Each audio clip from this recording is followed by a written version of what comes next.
Pelajaran ekonomi bab 3 elastisitas bagian 2. Eh, Poin yang ketiga yang kita akan pelajari yaitu elastisitas pendapatan pada permintaan. Nah, elastisitas pendapatan ini berguna untuk mengukur pengaruh perubahan pendapatan terhadap jumlah barang yang diminta. Nah, karena di elastisitas pendapatan ini, kita ingat-ingat lagi di bab sebelumnya, di bab 1 itu ada faktor-faktor permintaan. Nah, salah satunya pendapatan kan. Jadi, karena pendapatan ini adalah salah satu faktor dari permintaan, jadi elastisitas pendapatan ini hanya ada pada permintaan. Jadi, tidak ada elastisitas pendapatan pada penawaran. Jadi, elastisitas pendapatan ini berguna untuk mengukur pengaruh perubahan pendapatan terhadap jumlah barang yang diminta. Eh, Misalnya, jadi pendapatan seseorang itu kan bisa berubah-ubah, misalnya bisa naik, bisa turun. Misalnya kalau naik, jumlah barang yang diminta pasti akan naik. Kalau turun, jumlah barang yang diminta pasti akan turun. Nah, itu seperti prinsip ekonomi yang permintaan. Tapi kalau di elastisitas pendapatan ini ada yang ada yang pendapatannya naik, barang yang diminta malah turun. Ada yang pendapatannya naik, permintaan barang juga naik. Nah, itu nanti kita akan bahas. Elastisitas pendapatan pada permintaan ini juga juga ada rumusnya nih. Rumusnya sama kayak elastisitas permintaan dan elastisitas eh, penawaran. Jadi di elastisitas permintaan ini ada rumusnya yaitu EY sama dengan eh, persen delta Q per persen delta P atau EY sama dengan delta Q per delta P dikali P per Q. EY di sini E-nya elastisitas, Y-nya itu yield. Dari bahasa Inggris artinya pendapatan. Jadi EY rumusnya. Dengan persen delta Q dan persen delta P-nya sama kayak rumus elastisitas yang permintaan dan penawaran yang video bagian satu kemarin. Terus ada jenis elastisitas jenis elastisitas permintaan ini salah ketik elastisitas pendapatan pada permintaan. Yang pertama ada barang inferior adalah saat permintaan barang turun saat pendapatan naik. Nah, tadi udah disinggung ya. Misalnya kalau kalau konsep permintaan yang di bab 1 kemarin kan kalau eh, pendapatan naik atau sumber dayanya naik, pasti permintaannya akan naik kan. Tapi di sini di elastisitas pendapatan di sini ada yang lain nih, ada barang inferior yaitu ketika pendapatannya naik, tetapi justru permintaan barang itu turun. Nah, itu nilai elastisitasnya adalah EY sama dengan kurang dari nol atau negatif atau bilangan yang negatif. Nah, di mana kita bisa lihat itu negatif kurang dari nol apa bukan? Nah, itu nanti misalnya ada soal kayak gini, soal kayak yang kemarin ada mie instan ini. Kita kita lihat Q-nya, kita lihat P-nya. Nah, itu nanti kita masukkan ke rumusnya yang tadi. Nah, nanti kita lihat apakah hasilnya dari rumus ini negatif, kurang dari nol atau bukan. Kalau kurang dari nol berarti itu adalah barang inferior. Nah, contohnya itu adalah kendaraan umum saat banyak orang mampu membeli kendaraan pribadi. Misalkan ada orang nih gajinya naik dari 2 juta jadi 3 juta. Nah, dia dengan gaji 3 juta itu bisa nyicil motor nih. Jadi dia bisa mampu beli motor. Sebelumnya itu dia hanya tidak punya kendaraan pribadi, jadi dia hanya menumpang kendaraan umum. Nah, itu contoh barang inferior. Jadi saat pendapatan orang itu naik dan jadi permintaan barang itu turun. Nah, misalnya tadi permintaan kendaraan umumnya turun nih karena pendapatan orang itu naik. Jadinya dia tidak lagi memakai kendaraan umum. Yang kedua ada barang normal. Jadi barang normal ini saat permintaan barang naik tetapi lebih kecil dari kenaikan pendapatan. Terus nilai elastisitasnya adalah EY lebih besar dari 0 dan lebih kecil dari 1. Jadi nilai elastisitasnya di antara 0 dan 1 nih kalau barang normal. Nah, apa sih yang dimaksud barang normal tadi? Yaitu jika kita ada kenaikan pendapatan, misalnya kayak tadi dari 2 juta ke 3 juta, itu permintaan akan barangnya juga naik nih, tapi lebih kecil. Jadi misalnya pendapatan kita naik dari tadi 2 juta ke 3 juta, berarti kan naik 50%. Tapi permintaan barang itu kita membeli barangnya misal dari misalnya apa ya? Beli sayur 20.000 naik juga jadi 25.000. Tapi kan itu dari 20.000 ke 25.000 kan naiknya tidak sama kayak naiknya pendapatan dia 20% tadi. Jadi itu namanya disebut barang normal kalau kenaikan pendapatannya lebih besar daripada kenaikan permintaan barangnya dia. Jadi contohnya itu ada kebutuhan pokok. Yang ketiga ada barang superior. Adalah saat permintaan barang meningkat ketika pendapatan seorang meningkat. Nah, ini sama nih kayak yang eh, konsep permintaan. Jadi, pendapatannya meningkat, permintaannya juga meningkat. Itu dinamakan barang superior. Nah, nilai elastisitasnya adalah EY lebih dari satu atau bilangan positif nih, lebih dari satu. Contohnya itu ada barang mewah atau barang sekunder atau tersier.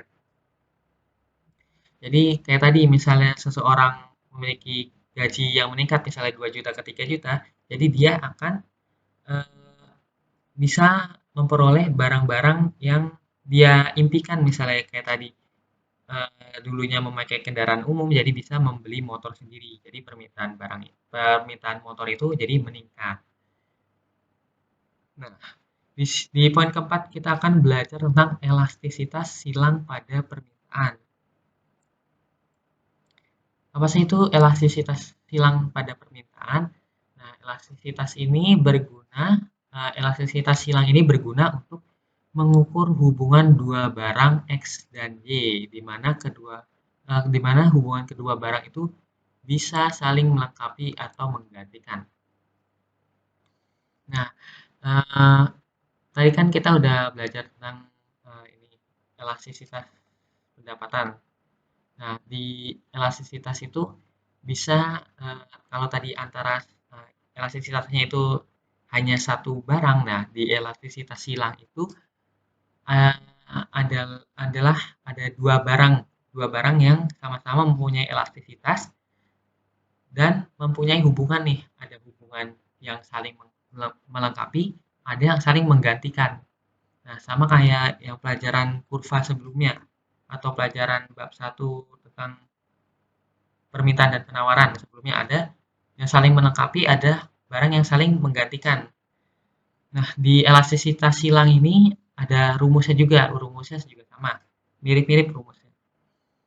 Ada EC sama dengan persen delta QX per persen delta PY atau EC sama dengan persen delta QY atau per persen delta PX. Nah, kenapa EC? Nah, E-nya itu elastisitas, C-nya itu cross atau silang. Itu jadi rumus elastisitas silang itu EC. Nah, elastisitas silang itu dibagi dua. Nah, karena tadi elastisitas silang itu membicarakan hubungan saling melengkapi atau menggantikan. Nah, jadi ada dua nih, ada yang saling melengkapi, ada yang menggantikan di dalam elastisitas silang. Yang pertama ini ada barang komplementer. Adalah saat ada kenaikan barang satu yang menyebabkan turunnya permintaan barang lainnya atau sebaliknya. Nilai elastisitasnya itu adalah EC sama dengan kurang dari 0 atau bilangan negatif. Nah, itu sama ya kayak tadi. Kalau misal kita masukin rumusnya, misalnya ada soal yang kayak mie instan kemarin, kita masukin rumusnya I-nya, P-nya, nah itu ketemunya EC sama dengan kurang dari 0, berarti dia barang komplementer. Jadi apa sih barang komplementer itu? Yaitu barang yang barangnya itu saling berhubungan satu sama lainnya, jadi tidak bisa dipisahkan.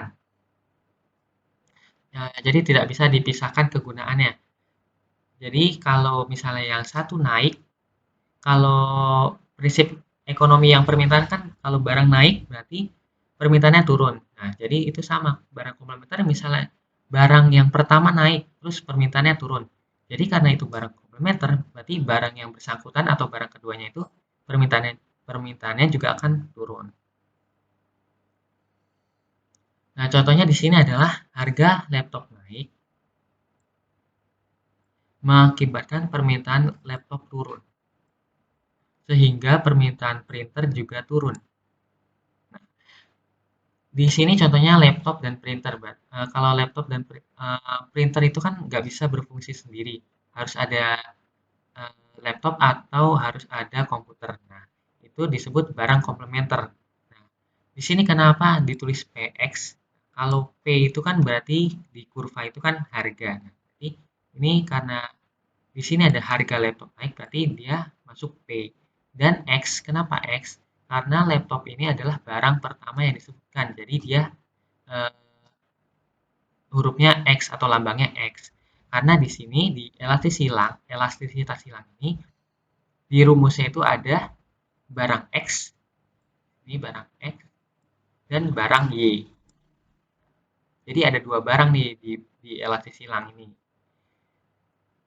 Terus mengakibatkan permintaan laptop menurun. Nah, kalau permintaan berarti Y dan laptop tadi X. Sehingga permintaan printer juga menurun.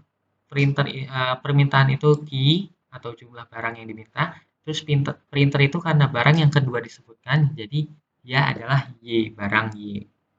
Tadi karena printer itu tidak bisa bekerja sendiri, harus membutuhkan device lain atau benda lain, bisa laptop, bisa komputer.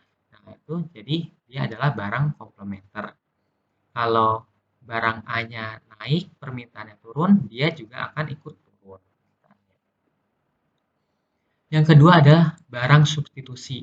Adalah saat ada kenaikan barang satu yang menyebabkan naiknya permintaan barang lainnya atau sebaliknya. Nah, beda nih kebalikannya sama komplementer. Jadi di substitusi ini adalah barang yang fungsinya sama, jadi bisa digantikan satu yang lainnya, satu dengan yang lainnya. Nah, nilai elastisitasnya itu adalah EC lebih dari 0 atau bilangan positif. Nah, contohnya di sini adalah tarif ojek online naik. Nah, ojek online kan ini barang pertama jadi X. Tarif itu harga berarti P. Ini tarif ojek online naik mengakibatkan permintaan ojek online menurun. Nah, permintaan ojek online menurun berarti Q. X permintaan berarti Q, ojek berarti X, sehingga permintaan bis kota naik. Nah, permintaan berarti Q, bis kota Y. Nah, di sini kan kalau ojek online dan bis kota berarti mempunyai kesamaan, berarti kendaraan yang bisa mengangkut untuk hmm, berpindah dari satu tempat ke tempat yang lain. Nah, di sini kalau disubstitusi disebutkan tadi kenaikan barang satu menyebabkan naiknya permintaan barang lainnya. Nah, misalnya karena harga ojek online itu naik, jadi permintaan ojek online menurun. Nah, akibatnya permintaan bis kota naik nih karena konsumen ojek online itu karena ojek online-nya terlalu mahal, jadi mereka berpindah memilih naik bis kota.